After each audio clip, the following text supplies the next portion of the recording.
Voilà, donc bonsoir, on est mercredi soir, 25 avril, et on est à Natania, le deuxième cours aujourd'hui, puisqu'il y a déjà eu un cours ce matin chez le Rav Nakash. Et donc ce soir, le sujet qui a été choisi, un sujet évidemment très théorique, très philosophique, qui ne veut strictement rien dire, transformer l'obscurité en lumière, et on va rentrer directement dans le vif du sujet. Évidemment, comme je viens de le dire, c'est un sujet qui est tellement vaste qu'il est bien évident que le cours de ce soir ne va traiter qu'un infime aspect d'un sujet aussi grandiose. Et tout d'abord, je tiens à préciser que le cours sera Leilui Nishmat Moshe Roger Ben Emma Simcha Tiye Nishmato Tzrora Betzror Achaim. Et donc, on va aller doucement, mais d'une manière tout à fait providentielle. On a dans notre paracha un sujet au tout début de la paracha qui, lorsque l'on essaye de le creuser un petit peu, et qu'on n'a bien sûr pas les véritables clés pour comprendre ce qui se dissimule derrière ce sujet, comme on va le voir dans quelques instants, on peut effectivement être très très choqué. Au sujet des Kohanim, et surtout au sujet du Kohen Gadol, on nous dit que les Kohanim n'ont pas le droit d'interrompre leur service dans le temple pour participer au deuil ou à l'enterrement d'un proche, à l'exception de ceux qui sont vraiment très proches, comme malheureusement un père, une mère, un fils, une fille, un frère, une sœur, et bien sûr l'épouse. Mais aussi non, un homme peut très bien avoir un cousin germain, un Kohen peut avoir un cousin germain qui est pour lui comme un frère. Un homme peut avoir un ami qui est pour lui comme un frère, plus peut-être même que son frère. Et malgré tout, non. Comme il est Kohen, il est, en utilisant le langage de la Torah, il est consacré. D'ailleurs, Kohen veut dire consacré, d'ailleurs. Kohen, c'est être consacré. Il est consacré au maître du monde, et donc il n'a pas le droit de s'interrompre, et même pour aller finalement consoler, renforcer quelqu'un qui est en deuil. Mais ça, c'est pas encore véritablement ce qu'il y a de plus choquant. Ce qu'il y a de plus choquant, c'est le Kohen Gadol lui-même. Le Kohen Gadol, tout en étant Kohen Gadol, est un homme. On lui dit, même pour ta mère, même pour ton père, pour ton frère, pour ta sœur, pour ton fils, pour ta fille, qu'à Dieu ne plaise, tu n'as pas le droit de t'interrompre, tu dois rester au temple, tu n'as pas le droit de marquer le moindre signe de deuil, de tristesse sur toi, tu dois continuer à faire ta shlichut, ta mission, comme si il ne s'était rien passé. Alors, je dis toujours, malheureusement, on est habitué à lire la Torah comme il était une fois l'histoire de... Ça veut dire, on n'apprend pas suffisamment au sérieux. Mais si on s'arrête et qu'on réfléchit sur ce qui est demandé au Kohen Gadol, qu'est-ce qu'il y a de sensé? Qu'est-ce qu'il y a de moral, même de spirituel? Comment le maître du monde peut-il se permettre de dire à un homme qui vient de perdre son fils ou sa fille, tu restes au temple et tu continues à faire ton travail comme si de rien n'était, et si jamais tu oses t'interrompre pour exprimer Sachakol, ce qu'il y a de plus humain sur terre, j'ai quand même le droit de pleurer sur le décès de mon fils. Non, c'est très grave, c'est considéré comme une profanation de la sainteté, de la Kedusha du Kohen. Franchement, on n'enregistre pas. C'est pas hyper choquant. Vous acceptez une chose pareille? Quoi, le bon Dieu est à ce point,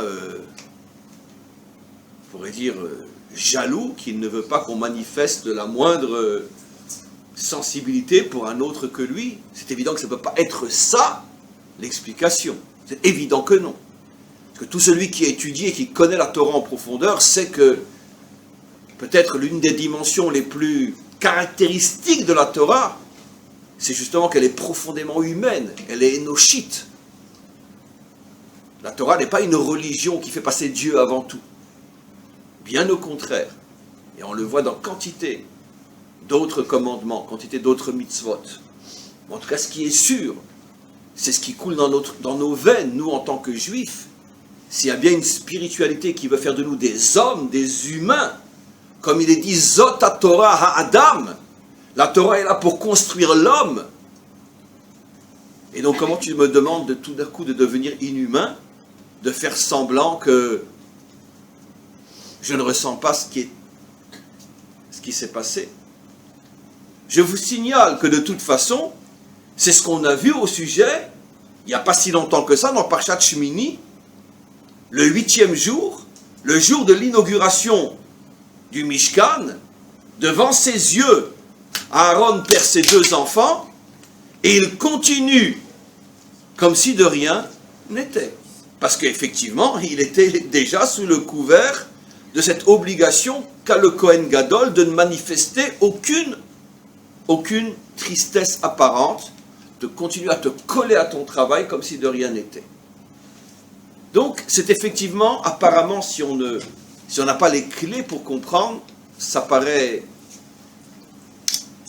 tellement inhumain, tellement irrationnel, et certainement pas compatible avec la manière dont nous comprenons la Torah, et nous comprenons finalement ce que le maître du monde attend de nous. Alors, qu'est-ce qui se cache derrière?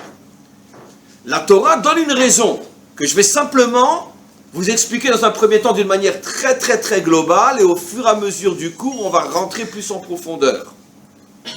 La Torah nous dit pourquoi le Kohen Gadol n'a pas le droit de manifester le moindre signe de tristesse, de deuil, parce qu'il porte sur lui l'huile d'onction.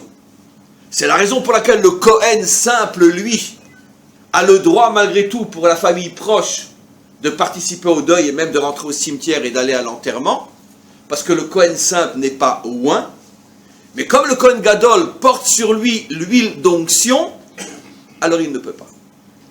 Alors évidemment, on n'a rien compris, mais en tous les cas, si on arrive à décoder le code biblique, si on arrive à décoder, à comprendre ce que signifie l'huile d'onction, la Torah, oui, donne la réponse. Parce que le fait que, en tant que Kohen Gadol, tu as été oint, ça doit donc te donner la force de pouvoir surmonter une telle épreuve et continuer à servir le maître du monde comme si de rien n'était. Quel est le mystère de l'huile d'onction? Alors je vais commencer à expliquer d'une manière très très très globale pour l'instant, et on va rentrer au fur et à mesure plus dans la profondeur des choses. Vous savez que l'huile, finalement, ou posons la question d'une autre manière, il y avait 2 personnages qui étaient oints dans notre peuple. Qui étaient ces 2 personnages? Le Kohen Gadol, on vient de le citer, et qui encore? Le roi. Le roi. Un roi de David. Les 2 étaient oints. Pourquoi le Messie s'appelle Mashiach? Que signifie Mashiach? Oint. Oint, tout simplement. Le mot Messie n'existe pas en hébreu, c'est une invention des Goïm. Il est oint. Et le Mashiach, quand on dit Stam Mashiach, on fait allusion donc à ce qu'on appelle en français le Messie, parce que lui incarnera, plus que tout autre oint, le véritable sens de l'onction.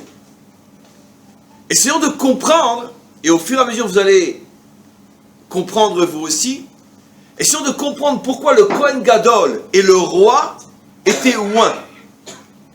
Il y a un point commun entre le Kohen Gadol et le roi. C'est que les 2 sont amenés à toucher l'essence, le shemen, l'essence, pour pouvoir réaliser leur mission. Et j'explique. Le Kohen Gadol a pour mission essentielle d'opérer la réparation de quel jour? Yom Kippour. Yom Kippour, où tout Israël est complètement lavé, purifié de ses fautes, même les fautes les plus graves. Qui est chargé, qui a la mission de purifier tout le Ham Israël le jour de Kippour? Uniquement le Kohen Gadol. Il n'y a aucune place pour qui que ce soit dans ce travail de purification du peuple, y compris les Kohanim Stam, que le Kohen Gadol. Pourquoi et comment? Posons-nous la question. Si on réfléchit avec un minimum de sérieux et qu'on arrête de prendre les choses au premier niveau, comment un homme qui a fauté consciemment pendant 364 jours, comment se fait-il qu'arrive le 365e jour, le jour de Kippour, et tout d'un coup, s'il fait ce qu'il faut faire à Kippour, il jeûne, il ne mange pas, il ne boit pas, il ne travaille pas, il va bénéficier du travail que le Kohen Gadol va faire dans le temple. Je parle à l'époque du temple, et après on va moderniser les choses jusqu'à aujourd'hui. On va voir à quoi correspond le Kohen Gadol pour chacun d'entre nous, comme je vais l'expliquer, mais un peu de patience. Mais restons dans le contexte biblique. Le Kohen Gadol va purifier cet homme-là, au point qu'à la fin de Kippour, cet homme est entièrement pur. Vezarakti alechem mayim teorim vetiartem. Je jetterai sur vous, je ferai couler sur vous, je ne sais pas comment dire en français, je verserai sur vous des eaux pures qui vous purifieront. Et ça, ce n'est possible dans le contexte biblique que grâce et uniquement grâce au Kohen Gadol. Mais qu'est-ce qui s'est passé, Ribono Shel Olam? Quoi, un tour de abracadabra? Ça veut dire quoi? Si c'est Hachem qui le fait, alors on n'a besoin ni du temple ni du Kohen Gadol. Et si c'est le Kohen Gadol, alors qu'est-ce qu'il fait, le Kohen Gadol? Qu'est-ce qu'il fait? Nos maîtres expliquent, ce qui explique la Torah en profondeur, que pour comprendre ce qui se passe, il faut bien comprendre la nature de l'âme juive. Et nos maîtres expliquent que toutes les fautes que l'on fait ne touchent et n'abîment, ne salissent, ne rendent impur que le rayonnement de l'âme, mais pas l'essence de l'âme. J'explique, donnons un exemple très simple dans la vie de tous les jours. Aujourd'hui, il a plu partout dans le pays. Très bien. Il y avait de gros nuages. Il faisait gris. On ne voit pas le soleil. En tout cas, quand il pleut très fort, quand c'est l'orage. Pourquoi? Parce que les nuages cachent complètement les rayons du soleil. J'imagine qu'il y a des centaines, des milliers de personnes qui ont voyagé, qui ont pris l'avion aujourd'hui, qui ont quitté l'aéroport de Ben Gurion.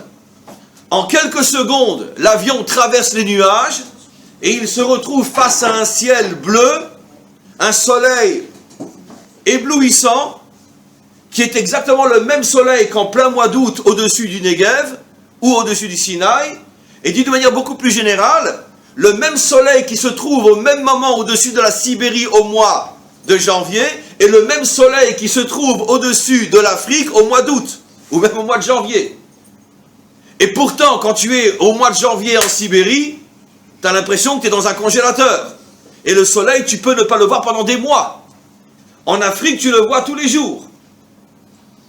Qu'est-ce qui est voilé? Le soleil? Non, les rayons de soleil. Le rayonnement est voilé.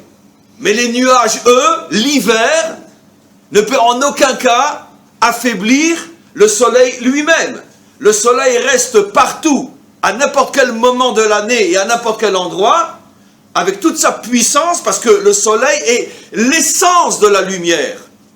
Et l'essence de la lumière ne peut en aucun cas être affaiblie par les nuages. Maintenant, vous allez comprendre pourquoi nos prophètes comparent les fautes que l'on fait à des nuages. Beaucoup de commentaires se posent la question, il n'y a pratiquement que ceux qui étudient le Sod, les commentaires du Sod, qui ont donné la réponse, celle que je vous apporte. Quelle drôle de comparaison, comparer les fautes qu'un juif fait à des nuages. Ma'akesher, pour nous faire comprendre que de la même manière qu'effectivement les nuages peuvent complètement voiler la lumière de celui qui se trouve en dessous, les nuages, mais les nuages ne pourront jamais porter atteinte à la source de la lumière elle-même, De la même manière, l'âme qui est à l'intérieur de nous est comme un soleil qui rayonne. Nos fautes sont comme des nuages qui s'interposent entre les rayonnements de notre âme et nous. On se sent dans l'obscurité la plus totale, on se sent complètement déconnecté du maître du monde, on a même du mal à se sentir juif. Et qu'est-ce que ça veut dire d'être juif? Après tout, quelle est la différence entre moi et un non-juif? Tellement on a fauté. Mais d'un autre côté, ce n'est que le rayonnement de l'âme. C'est-à-dire qu'en vérité, un juif qui faute, c'est un juif en Sibérie. Il ne voit plus le soleil. Mais son essence est toujours là. L'âme n'a pas été atteinte. C'est quoi la teshuva? La teshuva, c'est qu'on te reconnecte à ton essence. Et automatiquement, en te reconnectant à ton essence, automatiquement, tu recommences à briller. Dit dans un langage plus moderne, c'est quoi la teshuva? Mais c'est l'avion qui traverse les nuages. Et donc tu t'aperçois que finalement, c'est comme si tu n'avais jamais fauté, puisque ton soleil est là, il brille. La force du Kohen Gadol, c'est que le Kohen Gadol était celui qui savait, dans les meilleures années, c'était bien sûr pas tous les Kohanim Gdolim malheureusement, et il y en a eu peut-être quelques dizaines des Kohanim Gdolim comme celui-là. Mais le Kohen Gadol avait cette capacité de connecter chaque juif à l'essence de son âme, de chasser les nuages, et automatiquement, je recevais à nouveau les rayons. Et Yom Kippour était un jour particulier où le Kohen Gadol recevait des forces extraordinaires, et à ce moment-là, tout était reconnecté. Comme une prise débranchée, le Kohen Gadol savait tout simplement rebrancher la prise. C'est ça le secret de l'onction, l'huile. Parce que si tu as dans un verre de l'huile, tu peux effectivement, si la mèche est allumée, tu peux très facilement éteindre la mèche. Mais l'huile, elle est toujours là. La potentialité de la lumière est toujours là. Et donc automatiquement, à partir du moment où le Kohen Gadol est oint, cela signifie qu'on lui donne le pouvoir de ramener chaque chose à la source de la lumière, qui est l'huile elle-même. On peut déjà deviner pourquoi il ne peut pas sortir dans un moment de deuil, mais ça on l'expliquera après. Pourquoi maintenant le roi aussi il est oint? Parce que le roi, comme le Kohen, mais dans une autre dimension, est soumis au même problème. Le Kohen, lui, il est soumis, ou plutôt sa mission, c'est de ne pas se laisser impressionner par la faute, de ne pas voir un juif qui faute et lui dire « tu n'es qu'un sale juif, tu manges du porc à Kippour ». Non. De dire « très bien, il a un nuage en lui qui s'appelle manger du porc à Kippour ». Mais ce n'est qu'un nuage. Moi, je ne perds pas confiance dans ce juif. Je sais que l'âme qui est en lui est aussi puissante que celle qui est en moi, parce que les nuages ne peuvent en aucun cas affaiblir la puissance du soleil. Je vais chasser le nuage, je vais le reconnecter à sa source, et il va se remettre à briller. Ça, c'est le Kohen. Le Kohen, c'est cette force qui ne se désespère jamais d'aucun juif, qui ne se laisse pas impressionner par la faute, qui ne juge pas quelqu'un qui faute, qui refuse d'identifier la personne à la faute elle-même, et qui cherche l'essence pour le sauver. Récemment, dans un autre domaine, j'ai donné un cours où j'expliquais, je ne vais pas refaire tout le cours, que contrairement à la traduction judéo-chrétienne qui a complètement assassiné la Torah et qui traduit Ve'ahavta l'ereacha kamocha par l'un des plus grands mensonges de traduction qui existent sur terre, tu aimeras ton prochain comme toi-même. Ne dites jamais ça, je vous en supplie, parce que là vous parlez comme un curé. D'accord ? Il est marqué nulle part dans la Torah, tu aimeras ton prochain comme toi-même. Il est marqué, tu aimeras celui que tu ne supportes pas comme toi-même. Re'acha, quelle est la racine du mot re'acha? Ra. Ra. Celui que tu ne supportes pas. Parce que aimer son prochain comme soi-même, c'est tout simplement se regarder le nombril. Évidemment. C'est facile d'aimer son prochain comme soi-même. Celui qui est proche de moi, évidemment que je l'aime. Mais celui qui est rat, comment je peux l'aimer? Ve'afta lereacha, celui qui te fait du mal, celui que tu vois comme quelqu'un qui est à l'opposé de tes idées, de ce que tu es, de tes conceptions, malgré tout, tu devras l'aimer comme toi-même. Quand j'ai fait ce cours, quelqu'un m'a posé la question, mais pourtant, il y a de nombreux versets, dont un qu'il me ramène d'une manière polie, innocente. Il veut comprendre, il me dit, pourtant, il y a un verset qui dit « Ohave Hashem sinura ». Le roi David dit, ceux qui aiment Hashem détestent le mal. Sinou, sina, détester le mal. Alors comment, vous pouvez dire que ve'afta lereacha kamocha, tu dois aimer celui qui te fait du mal comme toi-même? Je lui ai expliqué.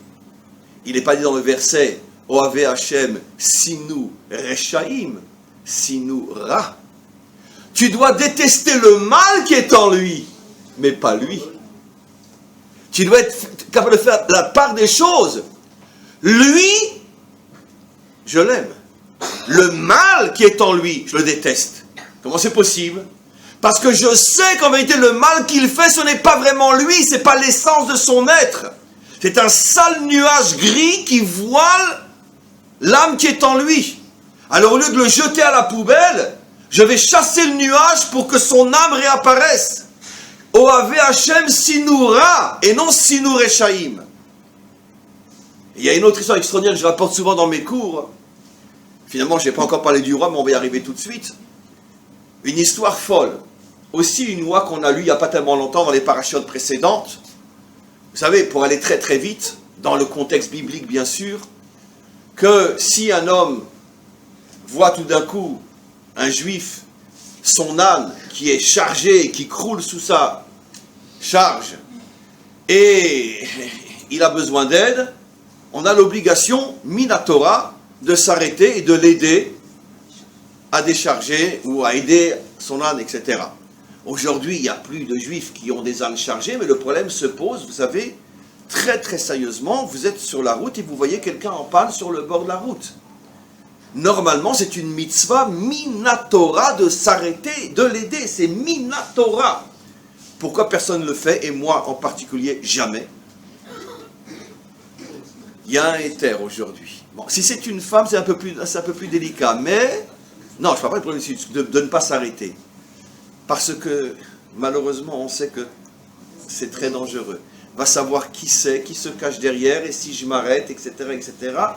Donc on a cet argument, al-pi halacha, de se dire je ne m'arrête pas, parce que peut-être c'est un coup monté, peut-être ce sont des terroristes, peut-être ce sont... Et dès que je vais m'arrêter, ils vont me tuer. Donc, voilà, c'est pour la raison pour laquelle, aujourd'hui, j'espère que personne d'entre vous prend quelqu'un en autostop. C'est interdit aujourd'hui. C'est très dangereux. Ben, on le sait, malheureusement. Donc, pour la même raison qu'on ne prend pas quelqu'un en autostop aujourd'hui en Israël parce que c'est trop dangereux, on a la permission aussi de ne pas s'arrêter. Mais supposons qu'on ne soit pas dans le contexte du danger, parce qu'on ne sait pas qui est la personne qui fait semblant d'être en panne, normalement, minatora, on doit s'arrêter. Un autre cas, par exemple, classique, vous rentrez chez vous, voyez une personne âgée avec plein de sacs de courses, même si vous êtes pressé, vous avez l'obligation de vous arrêter et de l'aider, la personne, s'il n'y a pas d'ascenseur, à monter. C'est minatora. Donc, dans le contexte biblique, on parle de l'âne. Il y a deux cas où je dois aider la personne, soit la charge est par terre, mais lui n'arrive pas à la mettre sur son âne, monter les escaliers avec les courses et je dois l'aider, ou bien le contraire, si l'âne est trop chargé et qu'il est en train de s'essouffler et qu'il risque d'être blessé ou mourir, je dois m'arrêter et aider la personne à décharger son âne. Maintenant, à votre avis, quel cas est le plus important? Aider à charger ou aider à décharger? Pourquoi? Parce que quand aider à décharger, il y a aussi l'âne qui est en train de souffrir. Et donc, on doit tout faire pour alléger les souffrances d'une créature. Donc, si par exemple, quelqu'un se retrouve dans la situation où il y a les deux cas en même temps, à droite, il y a quelqu'un qui doit charger son âne, et à gauche, quelqu'un qui doit décharger son âne, qui est en train de s'écrouler sous sa charge. Lequel en aide en priorité? Celui qui doit décharger. Vous avez compris. Hein, même les femmes aujourd'hui, elles font le Talmud, c'est extraordinaire. Très bien. Maintenant, ça c'est ce qu'on a dit. Maintenant, le Talmud rapporte quelque chose de fou. Et si l'âne qu'il faut charger est l'âne de ton voisin, que tu sais que tu as vu de tes propres yeux que c'est un voleur ou autre chose. Tu le sais, sauf que tu n'as pas le droit d'aller témoigner. Pourquoi? Parce qu'il faut être au moins deux. Donc tu ne peux pas témoigner, mais tu le sais. La Gemara prend même un cas beaucoup plus grave. Tu l'as vu même... Tu l'as vu même commettre une faute grave avec une femme qui lui était interdite. Tu le sais. Tu lui as même parlé, il t'a envoyé balader, de quoi tu te mènes, fous-moi la paix, etc. De toute façon, tu es tout seul, tu n'as pas le droit de parler. Très bien. Mais je le sais. Je le vois, lui, qui a besoin maintenant de charger son âne. Et à côté de lui, mon très très grand ami que j'aime comme mon frère, son âne est en train de s'écrouler. Lequel gêne? À plus forte raison, apparemment, l'autre qui aille se faire voir, lui et son âne. Très bien. La halakha nous dit, tu aides à charger l'âne de ton ennemi. C'est une halakha min à Torah. Alors c'est une sale crapule. Très bien. C'est contradictoire. Mais évidemment, mais écoutez, si la Torah était simple, on ne serait pas juif. Le cerveau juif, il s'enracine justement dans la Torah, telle que nous la comprenons, c'est-à-dire c'est de la folie. Alors évidemment, nos maîtres se posent la question, mais c'est quoi cette histoire de fou? Eh bien, Tosfot, bon, peu importe, nos maîtres répondent comme je viens d'expliquer. Pourquoi on t'oblige précisément à aider à charger uniquement l'âne de celui que tu sais que c'est un voleur et un malfaiteur? Pour ne pas que tu confondes la haine de l'action avec la haine de la personne. Tu dois haïr ce qu'il fait. Il t'est interdit de l'haïr lui.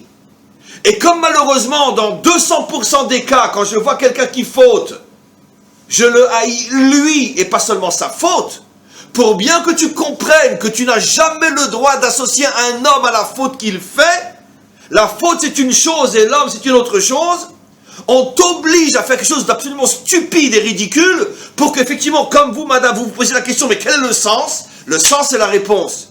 Parce que, attention, tu dois haïr son action, mais tu n'as pas le droit d'haïr la personne.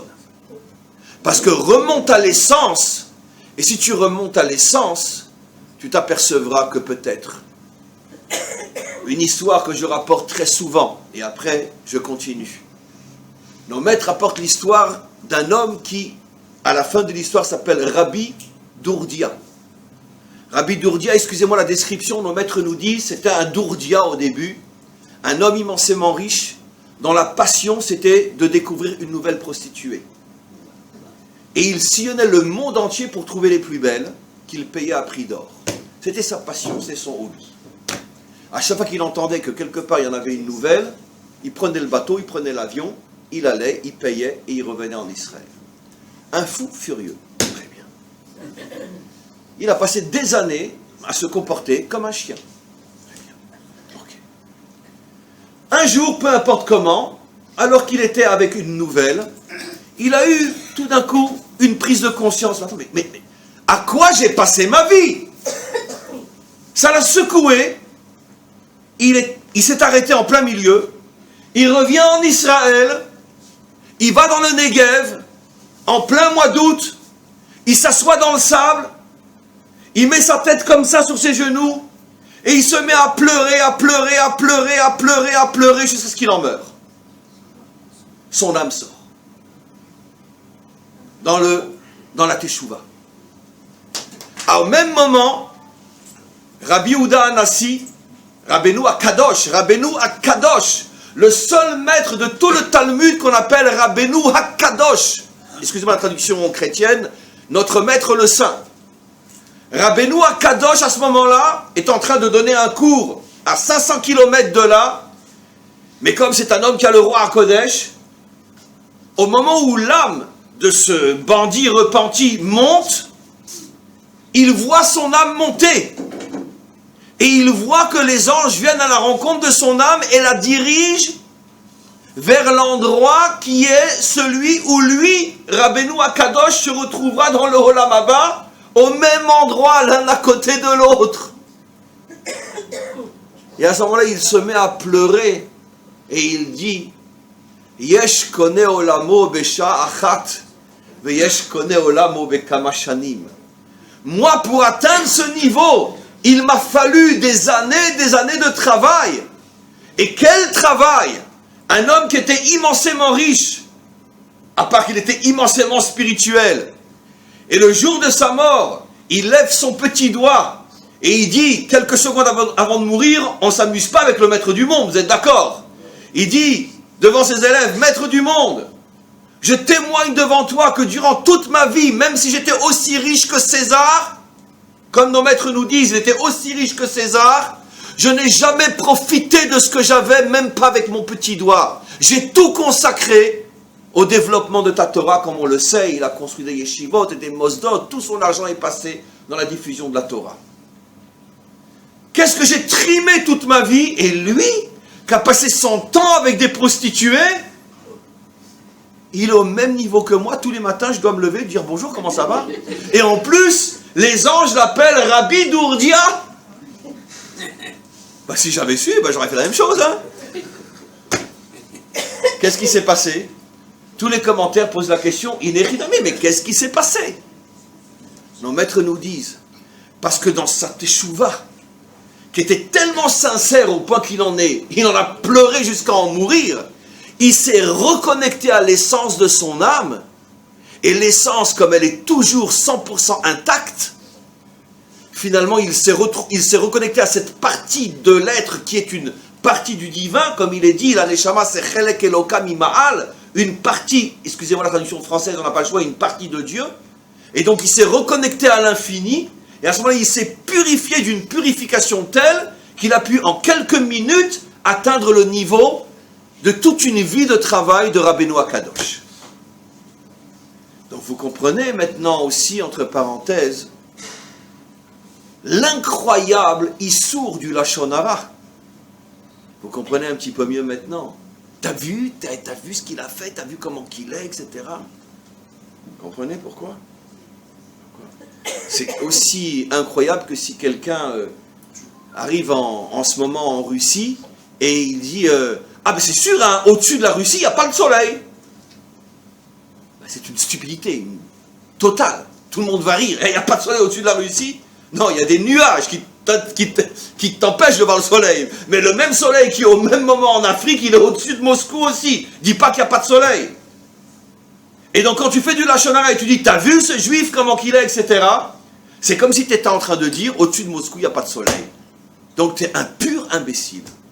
Sauf que comme tu fais aussi du mal à quelqu'un, c'est pire encore. Parce que si tu n'es qu'un imbécile, c'est pas grave. Mais si en plus, ton imbécilité fait du mal aux autres, c'est ça. Donc, je reviens maintenant sur le roi. Le roi, lui aussi, il est oint. Pourquoi? Parce que qui comme un leader, qui comme un dirigeant, qui comme celui qui est responsable du présent et de l'avenir d'un pays, qui comme cet homme est confronté à toutes sortes de, excusez-moi l'expression, de toutes les saletés et les cochonneries de ce monde. Parce que nous, les petits citoyens gentils, je veux dire, on voit rien, on sait rien, on n'entend rien, et puis de temps en temps on a une petite épreuve, on s'imagine que le ciel va s'écrouler. Est-ce qu'on imagine ce qu'un vrai dirigeant voit, entend et sait?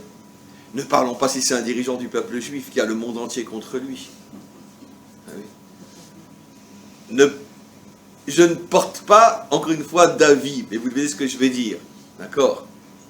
Bibi, c'est un miracle vivant. D'accord. Avant de commencer à critiquer un homme comme ça, comprenons déjà, Bichlal, de qui on parle.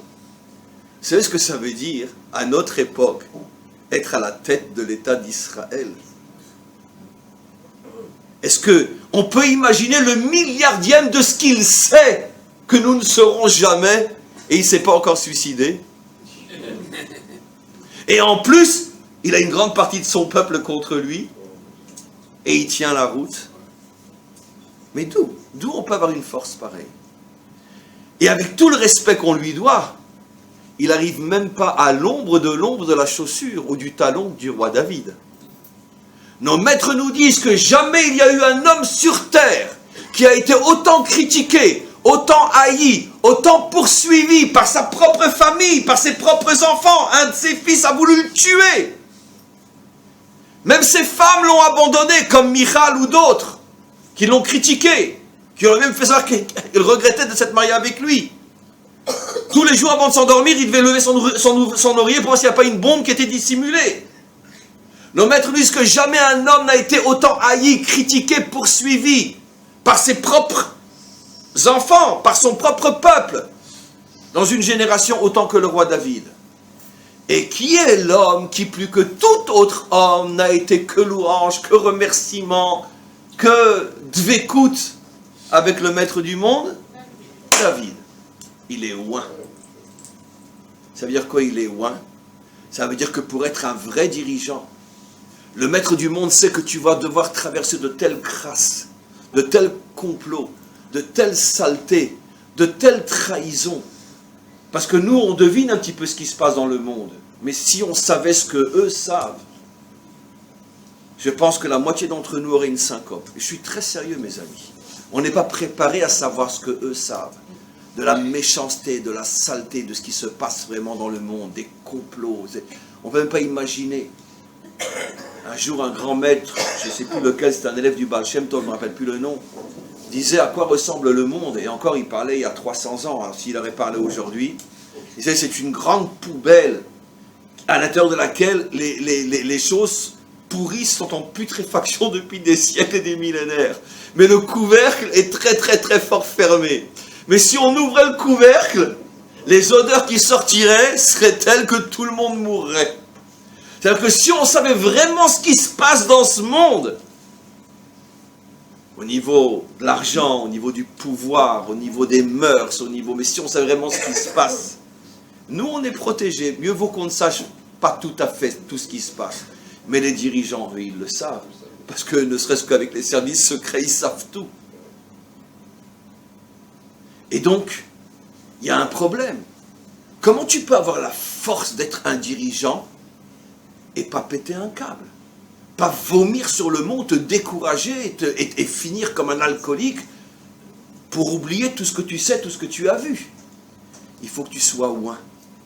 L'onction du roi, c'est cette force qu'il reçoit de se connecter à l'essence. Parce que de la même manière qu'au niveau des fautes, il y a une essence qui fait que même si l'homme a véritablement fauté, comme le fameux Dourdia qui est devenu Rabbi Dourdia, toutes ces fautes n'ont pas atteint son essence. Un vrai leader, un vrai dirigeant est celui qui est capable, malgré tout ce qu'il sait et tout ce qu'il voit, de ne pas se décourager du monde et de savoir que le jour viendra où Bayom Haou Yeh Hashem le Melech al Kol Haaretz. Ça nous est difficile d'imaginer franchement. Franchement, dites-moi la vérité. Il y en a un, franchement, qui imagine que Hashem peut être Melech al Kol Haaretz. Comme je dis toujours, mais qu'est-ce que la mafia colombienne, elle va faire? Rien que la mafia mexicaine ou colombienne. Mais c'est pas possible. C'est des milliards en jeu. C'est pas possible. Vous imaginez le Mashiach qui vient et qui dit « Allez, ça y est, maintenant tout le monde devient propre. » Mais les premiers qui vont tirer dessus, c'est qui, à part les Juifs? C'est la mafia. Non, je suis très sérieux. Enfin, vous imaginez la mafia mexicaine qui va laisser un tordu comme ça, leur dire « Ça y est, tout le monde devient maintenant propre et moral. » Mais tout de suite, il ouvre sa voiture, paf, elle saute. Ben oui. Il va leur changer leur tête. Comment? Il va leur changer leur tête.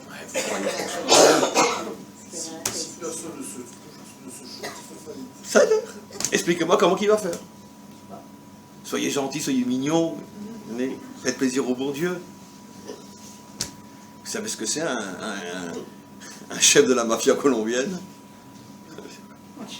Ils ont tous une grosse croix comme ça autour du cou. Comme chez nous, la mafia, ils ont tous une grosse kippa sur la tête. Ah ouais. C'est incroyable, hein? Partout dans le monde, les mafionnaires, ils sont religieux. Ah oui. Chez nous, ils ont une grosse kippa, chez eux, ils ont une grosse croix. C'est incroyable, hein? Chez les musulmans, n'en parlons pas. C'est des imams. Donc, il semblerait qu'il n'y a pas trop de contradiction entre le bon Dieu et la mafia. Chez eux, hein? Chez eux. Ben oui. Chez nous, 80% des chefs de la mafia, ils ont une grosse kippa sur la tête. Ah oui, oui, oui. Bon, n'allons pas plus loin, c'est trop malheureux, mais c'est comme ça. Donc on peut avoir une grosse kippa sur la tête, une grosse croix ici, aller à l'église tous les dimanches et tuer de sang-froid tous tes opposants. D'accord? Et puis après, aller se confesser et dire, mon Dieu, pardonne-moi. Je ne recommencerai pas jusqu'à demain. C'est comme ça que ça marche. Chez nous, on a Kippour, donc, pas grave.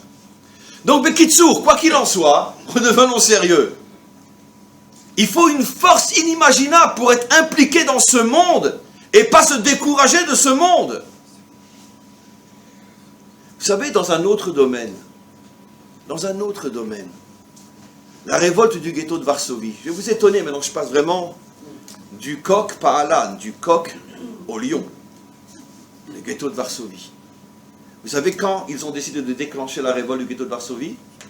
Après avoir simulé un simulacre de Seder. C'était le soir de Pessah.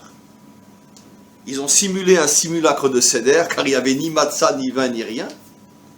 Ils se sont réunis, ils ont fait un Seder. Ils ont dit les Shana Aba'a Beyerushalayim, et le premier coup de feu a été tiré. Comment qu'on peut dire les Shana Aba'a Beyerushalayim quand on est quelques centaines qui restent dans les ruines de ce qui a été l'une des communautés juives les plus florissantes de Pologne, Varsovie? Comment qu'on peut dire en toute sincérité les Shana Aba'a et puis tirer un coup de feu qui de toute façon, tu sais très bien qu'il ne te mènera nulle part ailleurs qu'à Auschwitz? Comment tu ne te désespères pas? Pourquoi tu te bats?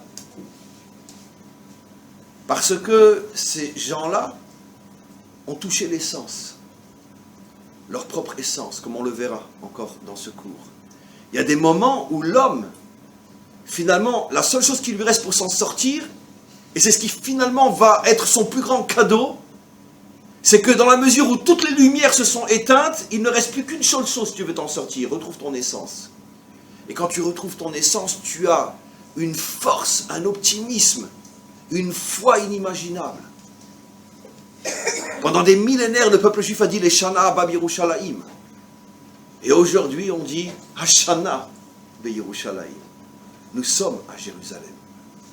Pendant des millénaires, les Goïms nous voyaient devant le mur Kotel HaMa'aravi, parce que qui l'a appelé le mur des lamentations? C'est nous ou c'est eux?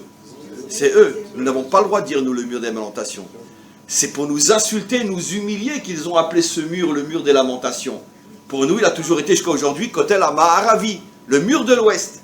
Mais eux, comme ils nous voyaient pleurer devant ce mur, ils ont dit les Youpins, ils sont juste bons à pleurer. Eh bien, pleurez, pleurez, pleurez. Ce mur est le mur des lamentations. Quelqu'un d'entre vous a été, ne serait-ce que cette année, ou l'année dernière, ou l'année prochaine, Yom Ha'atzmaut au Kotel? C'est un miracle de rester vivant, tellement on fond de larmes. Mais pas des larmes de lamentation.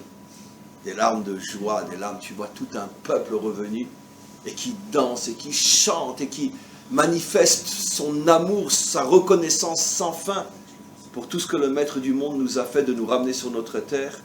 Alors vraiment, si ceux qui nous humiliaient voient ça, ils ne vont certainement plus appeler ce mur le mur des lamentations. C'est le mur de l'explosion de joie, de l'explosion du miracle, de la renaissance d'un peuple sur sa terre. Comme on l'a vu il y a quelques jours encore, pour ceux qui étaient Yom Ha'atzmaut au Kotel. Quelque chose d'absolument inimaginable. Pourquoi? Parce que comme on va le voir, la force d'Israël, c'est qu'il se reconnaît constamment à son essence. Et donc, à ce moment-là, il retrouve des forces inimaginables. Donc, on a compris maintenant pourquoi ces deux personnages, le Kohen et le roi, sont oints. Parce que l'onction est en vérité un symbole, c'est la force qu'on te donne pour te connecter à l'essence des choses. Ne te laisse pas impressionner, ne te laisse pas décourager parce que tes yeux voient, parce que ton cœur ressent.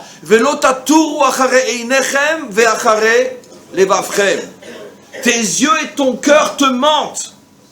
Parce qu'effectivement, cet homme faute. Effectivement, le monde est une sale pourriture.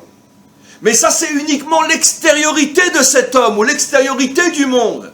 Mais si tu remontes à l'essence du monde, tu vas t'apercevoir qu'il est intact. Il est pur comme au premier jour de la création.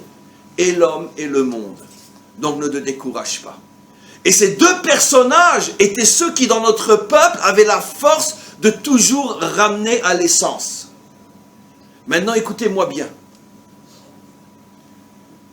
Nos maîtres expliquent, c'est un enseignement qui provient surtout du Baal Shem Tov, mais qui a été repris par pratiquement toutes les tendances du judaïsme, tellement tous les maîtres ont compris que cet enseignement évident, mais que lui a eu le mérite de révéler, est véritablement un enseignement évident sur lequel on ne peut pas discuter.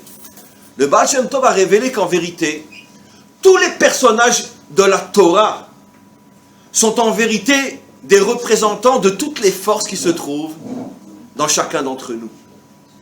Les bonnes comme les mauvaises. On a en nous une force qui s'appelle Avraham, c'est la force du Chesed. On a en nous une force qui s'appelle Yitzhak, c'est la force du courage, de la Gvura. On a en nous une force qui s'appelle Moshe, c'est notre capacité à comprendre, à étudier la Torah et à se coller à la Torah. On a une force qui s'appelle Yaakov, l'équilibre, la vérité, Tiferet. Mais on a aussi une force qui s'appelle Pharaon, on a aussi une force qui s'appelle Amalek, on a aussi une force qui s'appelle Esav. Parce qu'on a le Yetzeratov avec tous ses niveaux, représentés par tous les bons personnages bibliques, et on a aussi le Yetzerara avec tous ses niveaux, représentés par tous les personnages mauvais bibliques. Et qu'en vérité, un homme, c'est la Torah entière. Je l'ai dit tout à l'heure. Qu'est-ce que dit le verset? Zot ha-Torah ha-Adam. Toute la Torah se trouve dans l'homme. Donc tous les personnages bibliques se trouvent en moi. Donc j'ai aussi en moi un Kohen Gadol. Et j'ai aussi en moi un Melech. Ça veut dire que j'ai en moi la capacité de ne jamais me désespérer de mes fautes. De ne jamais me désespérer des fautes que je vois faites par les autres. Ça, c'est la dimension Kohen Gadol que j'ai en moi. Et j'ai aussi en moi la dimension Meler, c'est-à-dire de ne pas me décourager du monde, même si je sais que dans ce monde, il y a toutes les saletés possibles et inimaginables. Je crois de toutes mes forces que ces saletés ne sont que la saleté sur la vitrine, mais un bon nettoyage me permettra de voir ce qu'il y a derrière la vitrine, et je m'aperçois que derrière la vitrine, Bayom Haoui Hashem, le Melech al Kol Haaretz. Mais ça, c'est pas un travail évident et facile. Maintenant, tout ça, c'était l'introduction. On va maintenant pouvoir commencer le cours. Je plaisante pas. Comment on a commencé le cours? Vous vous rappelez? Comment qu'on peut demander au Kohen Gadol quelque chose d'aussi abominable, inhumain, injuste, que Dieu nous préserve? Un proche, un enfant, est parti, et on t'interdit de sortir du temple, et tu dois continuer. Parce que si tu es un vrai Kohen Gadol, tu es tellement connecté à l'essence des choses, que tu es capable de ressentir véritablement que Akol Letova. Et tu ne peux pas porter le deuil, c'est impossible. Parce que tu es tellement connecté à l'essence des choses que tu ressens au plus profond de toi que même quelque chose qui est perçu par la grande majorité des hommes et des femmes comme un drame, toi tu vas le vivre comme Akol Letova. Comment c'est possible Akol Letova? Mais enfin c'est quand même un drame. Et tu vois bien que tout le monde pleure. Sur ça on a un texte du Talmud extraordinaire. Sur justement le verset que j'ai rapporté, la suite du verset, j'ai expliqué Bayom Haoui Hashem le Melech al Kol Haaretz, mais le verset continue et il dit Bayom Haoui Hashem Echad Ushmo Echad. En ce jour, au futur, Dieu sera un. Nos maîtres posent une question stupide pour mieux nous permettre de comprendre la réponse. Ils disent que ça veut dire en ce jour Dieu sera un et aujourd'hui il n'est pas un, il y en a plusieurs. Quoi tu dis? Au futur, en ce jour il sera un, mais il est un aujourd'hui. Nos maîtres répondent évidemment qu'il est un aujourd'hui, mais toi tu ne le vois pas comme étant un, toi tu le vois comme étant deux. Mais un jour viendra où tu le verras véritablement comme étant un. Alors nos maîtres demandent, c'est quoi? En quoi je le vois comme deux aujourd'hui? Regardez la puissance de la réponse de nos maîtres. Ils disent, parce que dis-moi, aujourd'hui, quand tu gagnes au gros lot, quel bracha tu fais? Baruch Atov Ve'ametiv. Là tu peux y aller, Atov Ve'ametiv. Et dis-moi, quand tu fais faillite, quel bracha tu fais aujourd'hui? Baruch Dayan Haemet. C'est le même Dieu, hein? Alors après tu fais une bracha différente. Donc c'est-à-dire que tu ne le ressens pas de la même manière. Mais viendra un jour où à la colle, à Tov et à Métiv. Un jour viendra où on comprendra rétroactivement que sur toutes les choses sur lesquelles dans ce monde j'ai fait Dayana Emet, je pourrais dire Atov Amétiv. Ça c'est ce que dit le Talmud. La Chassidoute va plus loin encore. Elle dit que non seulement on dira Atov Amétiv, mais on dira Atov Amétiv avec une telle force, précisément lorsqu'on comprendra, lorsque se révélera à nous le Tov qui était caché dans ce que nous percevions aujourd'hui comme Dayana Emet. Quand on percevra le Tov qui était caché, on dira Tov Amétiv avec une force encore plus grande que le Tov Amétiv qu'on dit aujourd'hui quand on est en présence du bien. Et pourquoi? Nos maîtres donnent un exemple très très simple, mais magnifique dans sa simplicité. Aujourd'hui, un exemple que je rapporte très souvent. Tout d'un coup, subitement, sans que vous y soyez préparé, quelqu'un allume une lumière très très forte devant vous. Quel effet ça vous fait? Ébloui, et ça vous plonge dans l'obscurité. Comment c'est possible qu'une grande lumière me plonge dans l'obscurité? Et je me dis, oh là là, il fait tout noir ici. C'est vrai qu'il fait tout noir, mais il y a une lumière énorme. Le noir, il est uniquement dans ta tête. Mais il est objectivement faux, le noir. Puisqu'en vérité, c'est le contraire. C'est tellement lumineux que tu n'arrives même pas à le voir. Nos maîtres expliquent que chaque épreuve, chaque souffrance, chaque perte dans ce monde, c'est en vérité une lumière extraordinairement puissante qu'Hachem ouvre devant nous, mais comme elle est trop puissante, nous n'avons pas la capacité de la réceptionner, elle nous plonge dans l'obscurité, on se déchire les habits et on dit Baruch Dayana Emet. Mais dans le monde à venir, Hachem va nous donner les yeux pour voir. Et quand on aura les yeux pour voir, on dira mais comment j'ai pu pleurer? Mais comment j'ai pu me déchirer les habits? Mais comment j'ai pu porter le deuil? Mais j'ai jamais reçu une lumière aussi grande de ma vie. C'est dur à imaginer, mais c'est ce qui va se passer. Et c'est pour ça que Bayom Aouya Hashem Echad, parce qu'on comprendra que dans toutes les situations que l'on a traversées sur terre, on n'a traversé que des situations de lumière. Mais ce que nous avons vu comme la lumière était de la petite lumière, et ce que nous avons vu comme l'obscurité était une lumière immense. Ça veut dire que qu'est-ce qui va se passer quand on va arriver de l'autre côté? D'accord? Chacun d'entre nous va venir chercher, mais il va dire, dis-moi, t'exagères, hein? Pourquoi tu m'as pas plus éprouvé? Ben oui. C'est ce qui va se passer. Et vous savez que ce que je dis, je ne l'invente pas. C'est un pasouk, un verset dans les prophètes. Un jour viendra où on dira à Hachem, Odecha ki anaftabi. Je te remercie de m'avoir cogné. Voilà. Pourquoi? Parce qu'on comprendra rétroactivement qu'est-ce qui se cachait derrière la souffrance. Alors, pour nous montrer, mes amis, que cette chose, même si elle se dévoilera dans toute sa puissance, uniquement les Atid Lavo, malgré tout, elle existe en nous aujourd'hui déjà. Et le Kohen Gadol est le modèle de cette force qui est en nous. Quand la Torah dit au Kohen Gadol, tu ne sors pas pour aller à l'enterrement de ton fils ou de ta fille, et tu ne portes pas le deuil, tu ne déchires pas ton habit, tu ne dis pas Dayana Emet, parce que tu es censé, toi, incarner aujourd'hui déjà cette perception qui est au plus profond de l'âme juive, d'être capable de ressentir, malgré toute l'apparence du drame, que sauf kol sauf, akol letova. Et mes amis, on ne l'a pas cette force en nous. Comment qu'on l'appelle dans notre langage, finalement, le Kohen Gadol qui est en nous? Après, c'est une question de mesure uniquement. Petit, moyen, grand, immense. Comment on appelle cette force dans le langage courant qui est le Kohen Gadol? La Emouna. Ben, vous avez très bien compris. La Emouna. La Emouna. Et oui, on le voit tous les jours. Comment des drames se transforment en empire de bien. le voit tous les jours. Comment des hommes, des femmes qui ont traversé une grave épreuve, au lieu de se laisser tomber, transforment et prennent toute l'énergie de l'épreuve pour construire un empire de chesed sur le plan social, sur le plan ci, etc.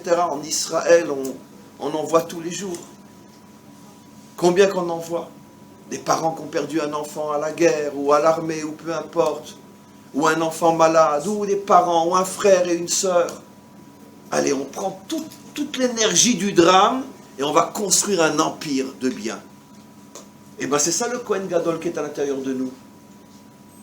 Et au niveau du peuple juif, comment on a fait, je vous pose la question, pour traverser l'histoire? Comment on a fait? En 1945, on ouvre les portes d'Auschwitz. En 1948, on danse dans les rues de Tel Aviv. Et ils ont tous un numéro sur le bras. Comment on a fait? N'importe quel peuple, il lui aurait fallu 150 milliards d'années pour s'en remettre. Nous, en 3 ans, on avait un État. Comment on a fait? Parce qu'on a tous un Kohen Gadol en nous. Vous voyez que ce n'est pas de l'utopie. Ce Kohen Gadol, c'est cette force qui me permet d'avoir confiance. Que même si je ne comprends pas, même si ça fait mal, même si c'est dur, Hakol et Tova. Simplement, après, c'est une question de niveau. On raconte une histoire absolument folle. Je m'excuse, elle est vraiment folle, mais elle est authentique, elle est marquée. Rabbi Nathan de Breslev, le grand élève de Rabbi Nachman de Breslev, comme on le sait, Rabbi Nachman de Breslev, Baruch Hashem, il n'a pas eu une seconde dans sa vie où il n'a pas reçu un coup sur la tête. Il a enterré femmes, enfants, petits-enfants, les uns après les autres. Tous les ans, il était en deuil. On ne sait pas ça sur Rabbi Nachman de Breslev. C'est pas pour rien que c'est lui qui a sorti Mitzvah Gdola Liot Besimchat Tamid. Parce que lui, il sait de quoi il parle. Parce qu'un petit rabbin bourgeois qui a vu sur la mer, il peut dire, Besimcha. Il a passé sa vie, il est mort lui-même à 38 ans, après une longue maladie, et il a passé sa vie à enterrer femmes, enfants, petits-enfants. Tous les ans, il était en deuil. Et il est parti lui-même à l'âge de 38 ans.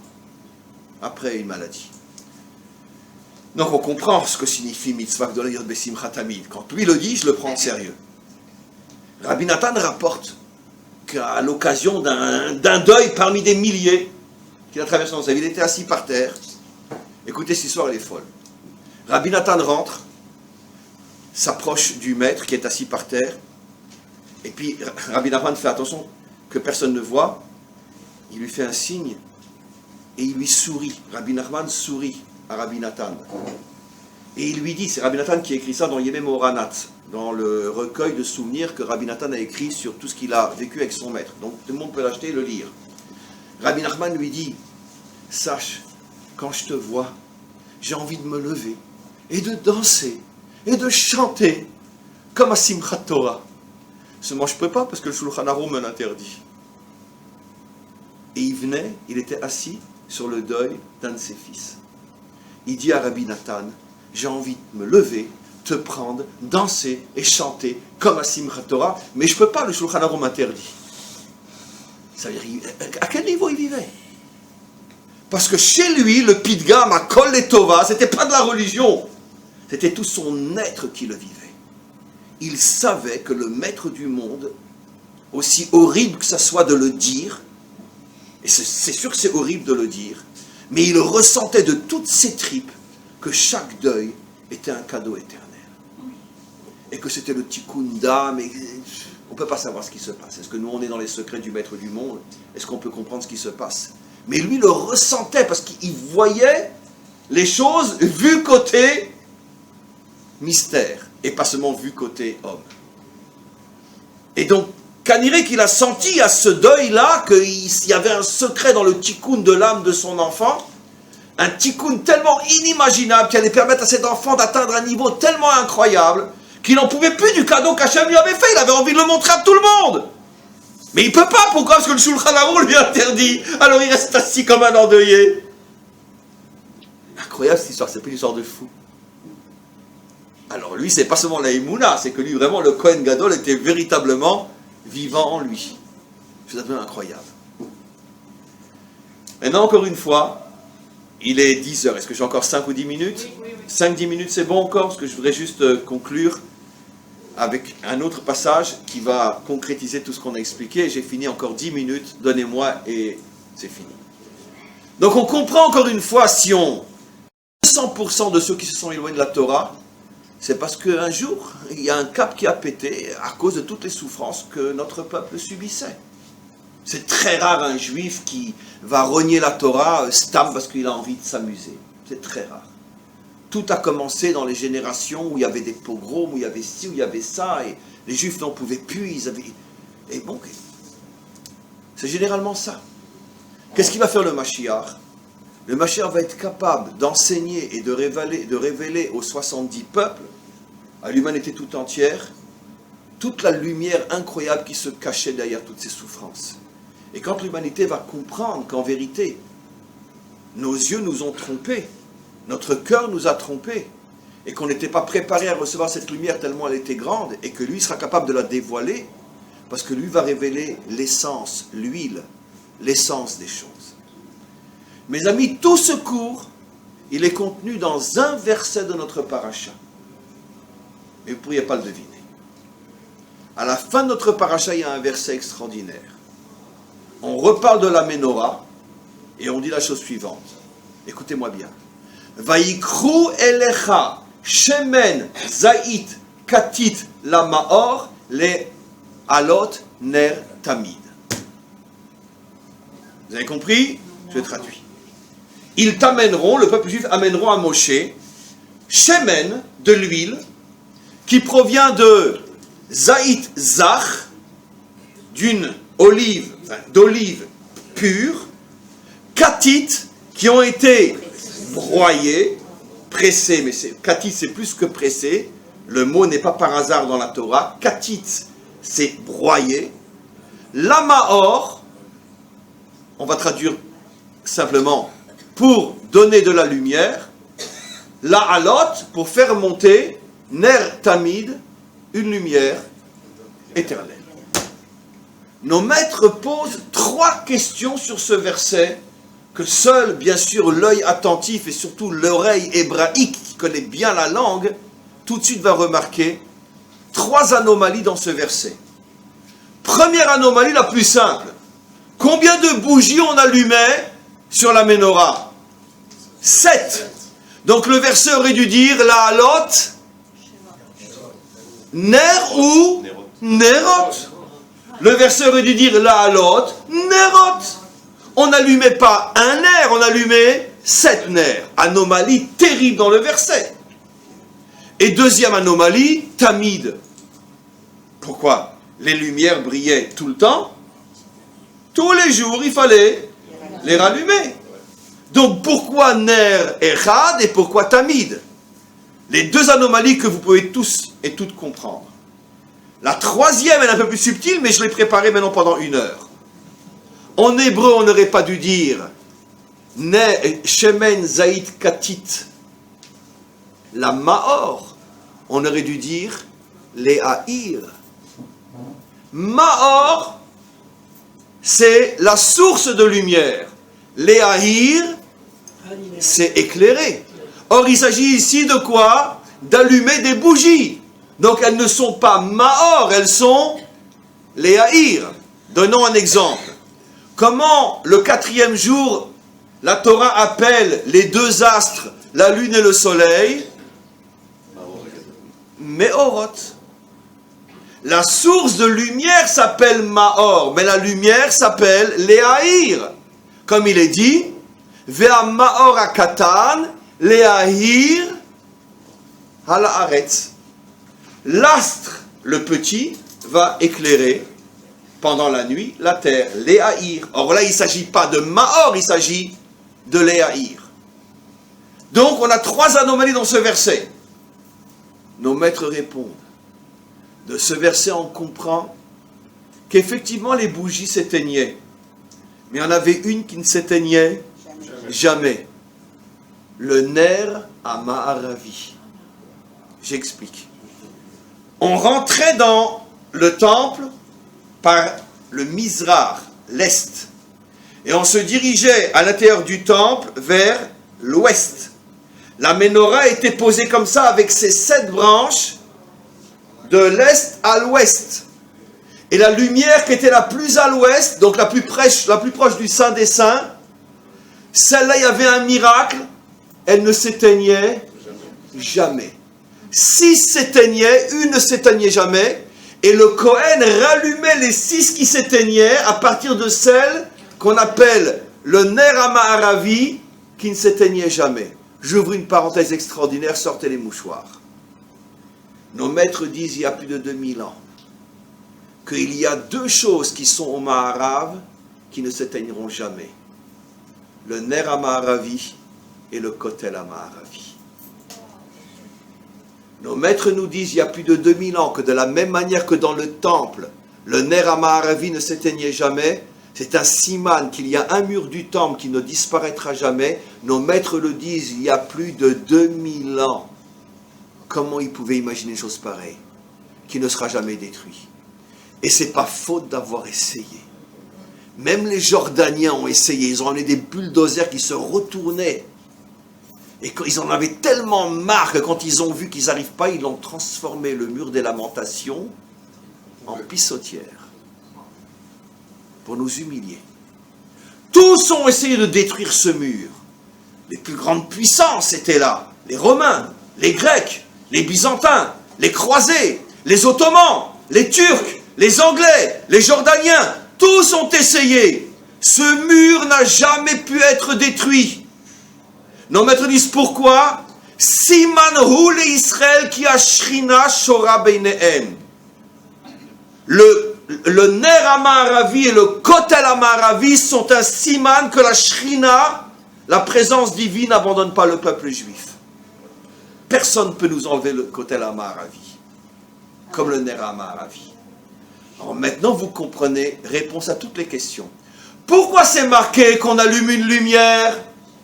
Parce qu'on ne parle pas des 6 autres, on parle de celle-là. On l'a allumée une fois et elle est restée Tamid. Ner Tamid. Et pourquoi on dit les Mahor et pas les Haïr? Parce que pourquoi cette lumière ne s'est jamais éteinte? Parce qu'elle était connectée au Mahor, elle était connectée à la source, à l'essence.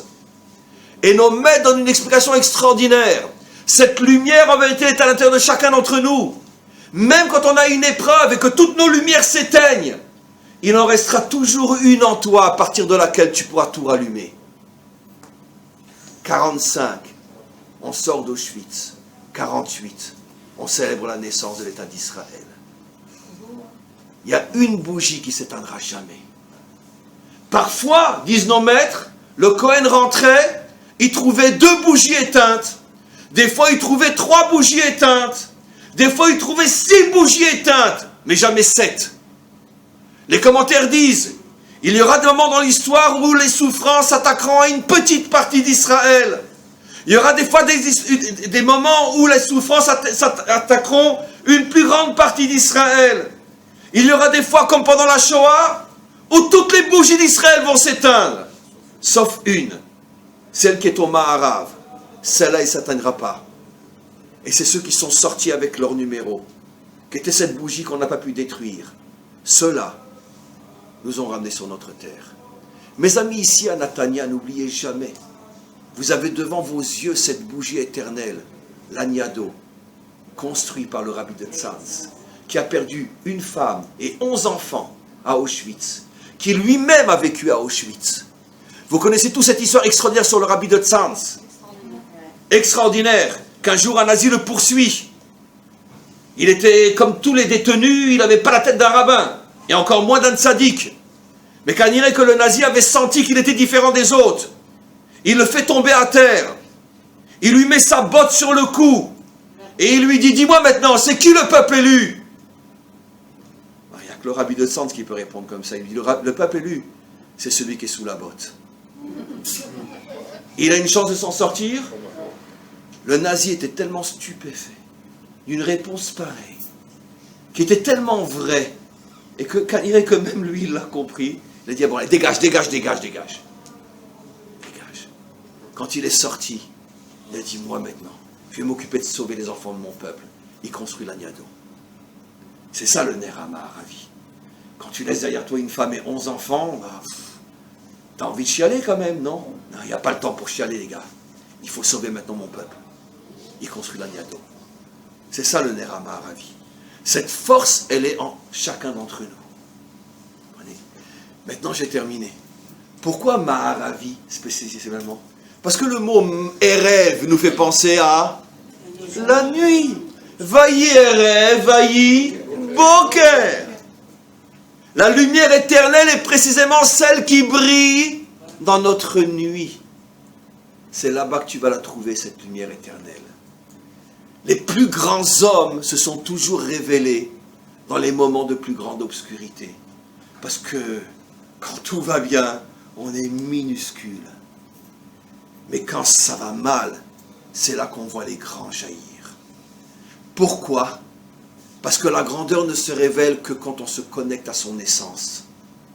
Ner HaMa'aravi, Ner Tamid. Et c'est ça le secret de la survie du peuple juif. Comme je dis toujours d'une manière cyniquement ironique, si les antisémites étaient vraiment de vrais antisémites, c'est-à-dire vraiment ils veulent qu'on disparaisse, eh bien il faudrait qu'ils fassent une seule chose. D'accord, ça fait des années que je le dis, mais comme ils sont tellement CON, ils ne le feront pas. Je leur dis, écoutez, rien que pendant 50 ans, vous nous fichez la paix, vous nous gâtez, vous donnez tout ce qu'on veut. 50 ans, je vous garantis, il ne reste pas un juif. Il ne reste pas un juif. Le plus grand cadeau qu'ils nous font, les antisémites, c'est qu'à chaque fois qu'on va s'installer dans nos graisses, ils nous rentrent dedans. Et là, pourquoi c'est un cadeau? Parce qu'on se reconnecte à notre essence. Si les antisémites voulaient vraiment nous faire disparaître, ils nous foutraient la paix, et ça fait longtemps qu'il n'y aurait plus de juifs sur terre. Même s'ils entendent ce que je dis, ils ne le feront pas, parce que si tu es antisémite, tu es tellement taré que de toute façon, même si on te dit la vérité, tu ne pourras pas le faire. Mais quoi qu'il en soit, c'est comme ça que ça fonctionne. Laisse un homme tranquille, il disparaît. Surtout quand il s'agit d'un juif. Rentre-lui dedans, tu lui assures l'éternité. Parce qu'il se reconnecte à son essence, et quand il est connecté à son essence, là à l'autre, Ner Tamid, Ner HaMa'aravi.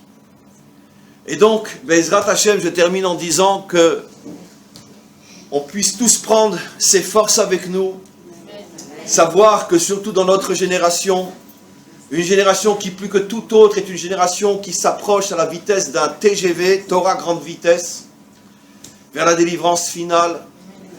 Comme je dis souvent, beaucoup disent le Shabbat dans la choule, Réchit Geulatenu. Moi je rajoute qu'aujourd'hui il ne faut plus dire Réchit parce que ça fait longtemps que le Réchit on l'a dépassé. On devrait dire Likrat Sov Geulatenu. Qui ne voit pas aujourd'hui ce qui se passe dans ce pays? Je dis souvent qu'il ne faut plus appeler ce pays Israël mais Gruel. Il y a des grues partout. Un pays où tout se reconstruit, pas seulement sur le plan matériel, mais sur le plan spirituel, la teshuva qu'il y a dans ce pays. C'est inimaginable. Tout le pays revient. Récemment, il y avait un sondage, 90% des Juifs mangent de la matzah à Pessah. Je ne dis pas qu'ils ne regardent pas la télé après le Seder, mais peu importe. Mais ils mangent de la matzah. Mais qui aurait cru? Qui aurait cru il y a 70 ans, quand on sait ce qu'étaient ceux qui ont reconstruit le pays, qui aurait cru qu'aujourd'hui, pratiquement 100% des Juifs font Kippour, en tout cas, ne le profanent pas à l'extérieur. Qui aurait cru que notre peuple reviendrait si fortement et si puissamment à ses racines, porterait si fièrement son identité? Et on n'est qu'au début, et ça va aller de plus en plus vite. Donc d'un côté, on sait qu'on approche de la délivrance. D'un autre côté, soyons lucides. Tout accouchement est accompagné de contractions et de douleurs. Et je crois que l'histoire, elle ne connaît pas la péridurale. Donc, il va falloir accoucher comme une femme normale. Mais d'un autre côté, soyons sûrs qu'au fur et à mesure qu'on se rapproche de notre délivrance, l'essence d'Israël se développe et se dévoile de plus en plus fort. Et grâce à cette essence, grâce à ce shemen, on aura le mérite de voir se dévoiler le Mashiach. Et à ce moment-là, avec une force inimaginable, on arrivera à terminer le projet divin. Bayom Haou Hashem, le Melech al Kol Haaretz, Amen, Vechen Yeratzon.